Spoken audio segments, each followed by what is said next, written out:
ये सबसे बड़ा परिचय तो ये है कि मैं बुद्धिस्ट हूँ, शाक्य वंश के हूँ, हम लोग अशोक वंश के हैं। अच्छा। यही सबसे बड़ा मेरा पहचान है। महाराज नहीं होता तो इस्तीफा नहीं करें। अच्छा। मैं इस तरह जानता। देखिए, आज से 20 साल पहले कौन जानता था अशोक, लेकिन आज तो होल्ड लग गई होर्डिंग लगाने। से आए हैं जहाँ पर सम्राट अशोक महान जैसा लोक कल्याणकारी शासक गौतम बुद्ध को भी मानते हैं, सम्राट अशोक को भी मानते हैं।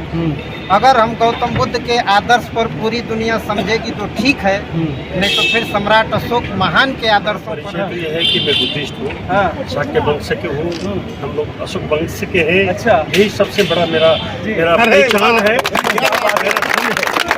हम तो आना जाना होता ही रहता है, पर ये किसी को भाग्य में नहीं मिलता है, हम ही लोगों को मिलता है। इसलिए मेरा परिचय, मैं नेपाल से आया हूँ, काठमांडू में मैं रहता हूँ।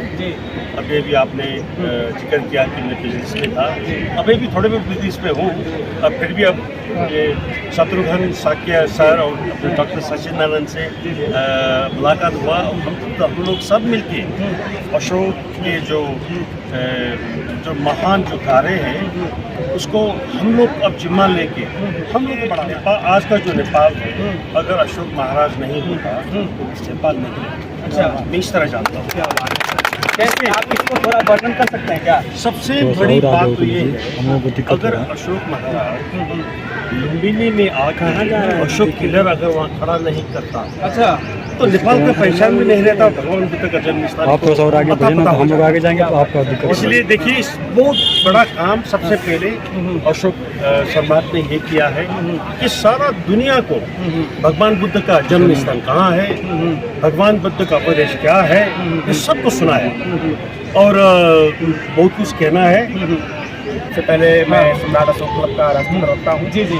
और आज 28 सालों से हमारे ही साथ हमारे राष्ट्रीय अध्यक्ष महोदय डॉक्टर दीनानाथ यहाँ खड़े हैं जी। हमारे राष्ट्रीय महासचिव संतवन जी खड़े हैं और उनके साथ ही हमारे लाखों जम्बाज साथियों के दम पे 28 साल से जहाँ सम्राट अशोक को कोई जानता नहीं था, इसी पटना में देखिए, आज से 20 साल पहले कौन जानता था अशोक, लेकिन आज तो होल्ड लग गई होर्डिंग लगाने की। तो निश्चित रूप से सम्राट अशोक क्लब के कार्यकर्ताओं को बधाई देता हूँ कि आप लोगों की मेहनत का नतीजा है कि जो नहीं भी जानते थे आज अशोक को नाम लेने पर मजबूर हो गए। क्या बात है सर। मैं आया हूँ कन्वेंशन केंद्र में, रात में यहाँ पे आया, तो रात में यहाँ राजकीय समारोह मनाने की तैयारी हो गई थी। इतना सुंदर समारोह मनाने की तैयारी थी, वहाँ पे लिखा था कि सम्राट अशोक के जन्मोत्सव के अवसर पर राजकीय समारोह मुख्यमंत्री के द्वारा किया जाएगा। जो ये लिखा हुआ था, तो इतना मुझे खुशी हुई कि जब मैं पहली बार पटना आया था, तो जो सबसे सम्राट अशोक के जमाने की जो सबसे बुलंद जगह थी, आज वो सबसे गंदी जगह पटना की थी, आज उस जगह का नाम है बुलंदी बाग। इसकी आप चर्चा कर रहे हैं। जी बिल्कुल, बुलंदी बाग, सही बोल रहे हैं। तो और जी और सम्राट अशोक क्लब ने जब से सम्राट अशोक महान को ठीक से पढ़ना शुरू किया, तो ऐसा लगता है कि अभी हम लोग कभी नहीं ठीक से पढ़ पाए।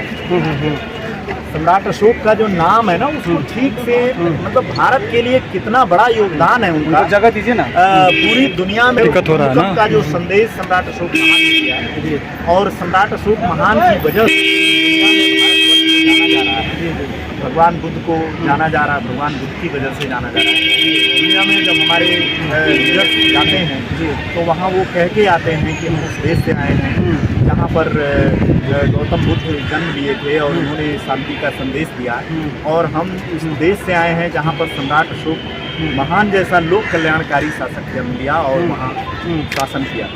उस समय उनका शासन जो है यहाँ से लेकर के ग्रीक और इजिप्ट तक फैला हुआ था, और पूरा चीन और जो ये मंगोलिया वगैरह सारा का सारा भारतवर्ष की सीमा में आता था, और पूरी दुनिया का जो अर्थव्यवस्था है उसका 35% जो हिस्सेदारी थी वो भारत की थी। इसीलिए सम्राट अशोक महान ने कई जगहों पर उन्होंने अपने शिलालेखों में लिखवाया है कि हमारे आसपास के जो राज्य हैं, जो देश हैं, वहाँ के सम्राटों के पास, वहाँ के राजाओं के पास अगर जनता के लिए कार्य करने के लिए कुछ नहीं है, अगर कम पड़ रहा है, तो वो लोग हमारे यहाँ से धन दौलत, चिकित्सा सामग्री और पेड़ पौधे वो सब ले जाए।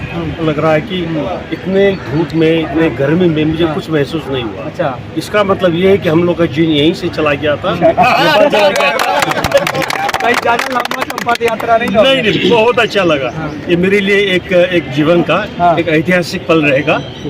इसके लिए सबके लिए आप लोगों के लिए काठमांडू में आइए तो काठमांडू वैली जो काठमांडू सिटी है वो सिटी नहीं है, वो तो म्यूजियम है। हर घर हर मंदिर, वो 10,000 मंदिर है काठमांडू में। उसका आधा से ज्यादा अशोक महाराज के जो जमाने में बनाया हुआ है। अच्छा। और उस जमाने में जो डोनेशन बोले या एड बोले, अशोक महाराज ने नेपाल भेज के इतना सारा मंदिर बनवाया। क्या बात और है। चारुमती जो महारानी है जी, जी। अशोक जी का, तो अशोक महाराज का सबसे छोटी बेटी और नेपाल में महारानी बन के गई थी। और उसको देखने के लिए भी आपको आना पड़ेगा। कि सीमा नहीं थी लोक कल्याणकारी कार्यक्रम। अच्छा अच्छा। पूरी दुनिया में जहाँ तक उनकी सीमा माने जहाँ तक मानव प्राणी रहता था, धरती रहती थी, वहाँ तक उनकी इच्छा थी कि वहाँ तक हम लोग कल्याणकारी कार्य करें। तो ये सम्राट अशोक क्लब ने इस ड्रेस को इसलिए धारण किया है कि भाई हम तो गौतम बुद्ध को भी मानते हैं, सम्राट अशोक को भी मानते हैं। अगर हम गौतम बुद्ध के आदर्श पर पूरी दुनिया समझेगी तो ठीक है, नहीं तो फिर सम्राट अशोक महान के आदर्शों पर भी उसके लिए सफ़ेद ड्रेस न कह करके हमने मेहरून ड्रेस को धारण किया है।